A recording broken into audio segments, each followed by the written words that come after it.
Bentrovati sui 97.5 di Radio Veneto 1. Ci hanno tolto la provvidenza che abbiamo da 21 anni ai sensi di una precisa legge, la 250, legge per la quale presentano domanda anche coloro che trasmettono in ambito nazionale e ci hanno detto che a noi non spetta perché non abbiamo l'ambito nazionale. A me risulta che per il principio costituzionale del pluralismo dell'informazione i diritti dell'ambito locale sono gli stessi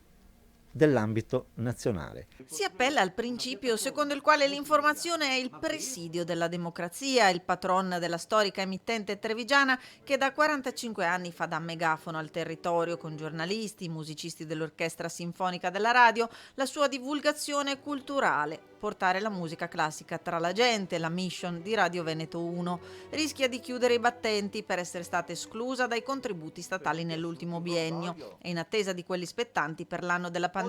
si rivolge al sottosegretario per l'editoria lanciando un ulteriore SOS, leggendo la questione non solo in chiave economica ma politica. Sarò costretto probabilmente a chiudere l'azienda e a licenziare per poter licenziare i nostri dipendenti, ma è un problema politico perché Sua Eccellenza il Presidente della Repubblica ha ribadito più volte che il principio costituzionale del pluralismo dell'informazione va preservato.